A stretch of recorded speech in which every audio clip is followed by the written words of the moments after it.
beyin həmləsi həm də əqli hücumdur. Burada müəyyən bir sual, müəyyən bir situasiya təqdim edirik. Şagirdlər ağıllarına gələn ideyaları, mümkün həll yollarını deyirlər. Burada şagirdlərin bütün fikirləri dinlənilir, onların heç biri mühakimə edilmir.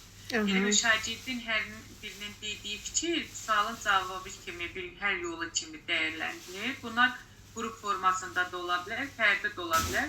Sonra həmən fikirlər ümumi müzakirə olunur, sonra onlardan bir həll yolu kimi, yəni onların içərisindən birin həll yolu kimi götürülür, yəni seçilir. Hansı bacarıqlar formalaşdırır? Sonra burada şagirdlərdə maraq və motivasiya üsulunu formalaşdırır. Burada şagirdə özünə inamı stimullaşdırır. Bəli. Burada təfəkkürün, səhv etmirəmsə, üçü də var da. Çünki burada məntiqi tənqidi var, yaradıcıya da stimul verir. Bir də müzakirə üsuludur həm də. Nəyə görə deyirik təfəkkürün hər üç növü var və nəyə görə deyirik müzakirə üsuludur? Çünki burada müzakirə üsuludur, burada şagirdlər ağlarına gələn ideyaları təqdirlər. Bu ideyaların içində tənqidi də ola bilər, yaradıcı da ola bilər, məntiqi ola bilər. Mövzudakı, sualdakı hamı deyəndə müzakirə olur. Əla. Yəni ki, əgər üsulda hər hansı bir situasiya, hər hansı bir problem qoyuluşu varsa, bu üsula biz müzakirə üsulu deyəcəyik və müzakirə üsulunda da təfəkkürün hər üç növü öz əksini tapmış olacaq. Əla. Klaster üsulu necə tətbiq olunur? Klasterdə bu hər hansı bir mövzu ilə bağlı bir anlayış deyilir. Həmən anlayış mərkəzdə yazılır. Sonra ona aid xüsusiyyətlər deyilir, açar sözlər deyilir də. Şagirdlər hamısı ona uyğun açar sözlər deyilir. Sonra həmən o açar sözlər ümumiləşdirilib, həmən o əsas məna tapılır. Bu deduktiv bilikdir. Çünki birinci əsas gəlir, sonra nümunələr gəlir. Burada da əsasən bilikləri sistemləşdirmək var, ümumiləşdirmək var. Sonra bu daha çox məntiqi təfəkkürdür burada. Bir də burada fikrin lakonik ifadə etmək var. Burada tənqidi və yaradıcı təfəkkür var deyə bilərik.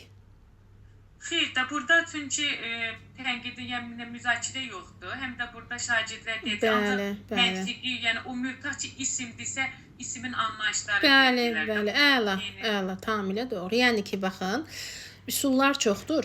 Biz bu üsullarda hansı bacarıqlar, hansı təfəkkürün növünün olduğunu əzbərləməyəcəyik. Əzbərləsək, bugün əzbərləyəcəyik, sabah yaddan çıxacaq. Biz keçmişik təfəkkürün növlərini. Məntiqi nədir, yaradıcı nədir, tənqidi nədir?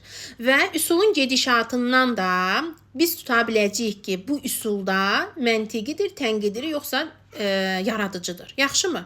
Sadəcə üsulun gedişatından biz onu nə edəcəyik? Avtomatik tutacağıq. 3-2-1 üsulu haqqında da danışaq.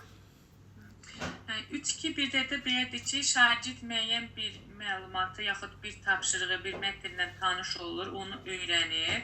Sonra orada öyrəndiyi 3 məlumatı yazır. Sonra sizə maraqlı gələn 2 məqam yaz. Sonra da hələ də səni maraqlandıran bir sual yaz. Bütün bunları da müəllim cəmləşdirir. Burada bilir ki, müəllim şagirdə nəyi öyrədəcək də, yeni nəyi əlavə olaraq yenidən keçəcək. Bu da həm də refleksiya üsuludur.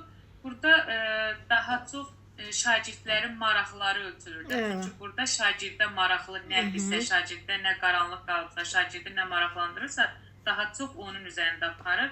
Burada da yaradıcı təfəkkür yoxdur. Ən əsas 3-2-1 üsulda hansı təfəkkürdür? Ən əsas? Ən əsas məntiqi təfəkkürdür. Axı deyirik, şagird özünü qiymətləndirir. Daha çox qiymətləndirir. olsa tənqidi təfəkkürdür. Çünki şagirdin orada ona maraqlı gələn, onu düşündürən şeylər yazacaq. Refleksiya, bəli, refleksiya üsulu olduğuna görə bu birə-bir nədir? Tənqidi təfəkkürdür. Çünki özümüzü qiymətləndirir. Ümumiyyətlə, refleksiya üsulundan söhbət gedirsə, qiymətləndirmədən söhbət gedirsə, avtomatik nə deyəcək? Tənqidi təfəkkür. Deməli, rollu oyunla simulyasiyanın fərqi nədir? Rollu oyunda şagirdə bir xəyali rol verilir. Məsələn, rollu oyunu mən bir aktyor kimi fikirləşdim ki, aktyor hər hansı bir rolu canlandırır. Amma simulyasiyada ürəkdən ki, mən bir həkim obrazı ola bilərəm, bir müəllim obrazı olaram. Onu özüm canlandıracam da ki, yəni müəllim olsam belə edərəm, həkim olsam belə edərəm. Amma hər ikisinə də ümumi cəhət İkisində də idarə etmə və öyrətmə var. Bəli, əla, tamamilə doğru. İndi keçirik, bax imtahana düşən əsas açar məqamları bu hissəyə aid yazdırmışdım. Onları soruşacağam bir-bir. Hansı iki üsul idi? Bu üsullara refleksiya üsulları deyirdik. 1 bölünən 3-2-1. Hansı üsul idi fikri lakonik ifadə edirdi? Klaster. Hansı üsulda idarə etmə, öyrətmə bacarığı vardı? Simülyasiya və rol oyunu. Hansı üsulda dedik ki, şagirdlərdən maraq, motivasiya oyadır? Beyin həmləsi. Fikrin interpretasiyası? O sinektika. Hansı üsul idi dedik ki, şagird maraqlarını ölçür? Maraqları 1 bölüdə də var, 3-2-1-də də var. Hansı üsulda dedik ki, deməli, anlayış və xüsusiyyətləri ümumiləşdirib sonda bir nəticə çıxarırıq? O anlayışların çıxarılması.